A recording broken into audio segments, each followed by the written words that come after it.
I have been looking at way too many posts and articles these days about people who refuse to wear face masks when they are going out into the world. And it's it's leaving me kind of bitter and cynical about human beings. And so what my spirit really needs right now is stories of kindness, especially just little acts of kindness, right? The tiny things that humans do for each other, for strangers, that show that they love each other, that we can love even strangers. And so that's what I'm going to feed y'all today as I feed my own spirit, is just sharing a couple stories of that essential human kindness. So the first story I have for you is from Elizabeth Gilbert, and it goes like this. Some years ago, I was stuck on a crosstown bus in New York City during rush hour. Traffic was barely moving. The bus was filled with cold, tired people who were deeply irritated with one another, with the rainy, sleety weather, with the world itself. But as the bus approached 7th Avenue, the driver got on the intercom. "Folks," he said, "I know you've had a rough day and you're frustrated. I can't do anything about the weather or traffic, but here's what I can do. As each one of you gets off the bus, I will reach out my hand to you. As you walk by, drop your troubles into the palm of my hand, okay? Don't take your problems home to your families tonight. Just leave them with me.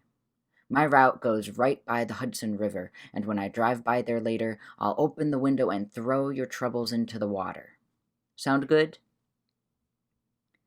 It was as if a spell had lifted. Everyone burst out laughing. Faces gleamed with surprised delight. People who had been pretending for the past hour not to notice each other's existence were suddenly grinning at each other like, is this guy serious?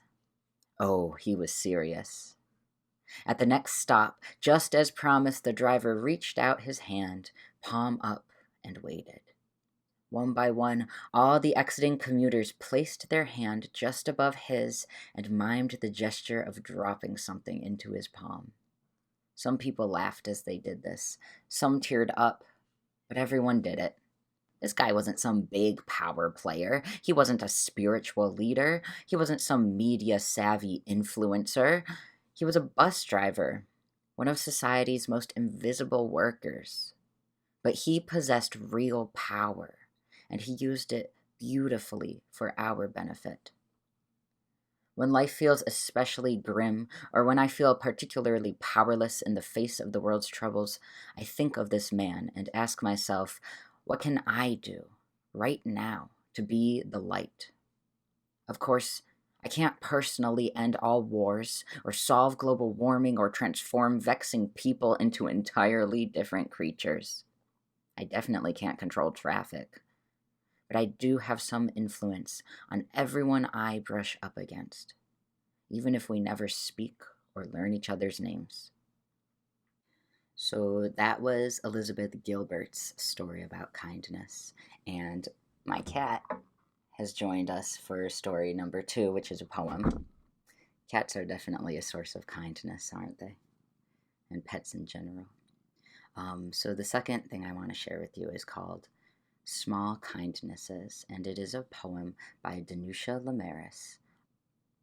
I've been thinking about the way, when you walk down a crowded aisle, people pull in their legs to let you by. Or how strangers still say bless you when someone sneezes, a leftover from the bubonic plague. Don't die, we are saying. And sometimes when you spill lemons from your grocery bag, someone will help you pick them up. Mostly, we don't want to harm each other.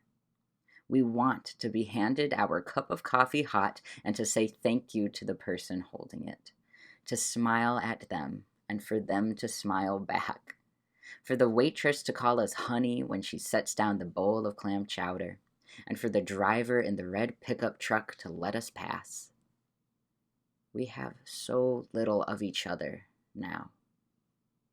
So far from tribe and fire, only these brief moments of exchange? What if they are the true dwelling of the holy, these fleeting temples we make together when we say, "Here, have my seat. Go ahead, you first. I like your hat."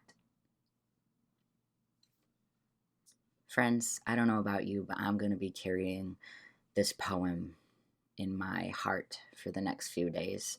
If you have an example of a little kindness, I would love to hear it. I think we can feed each other in this difficult time.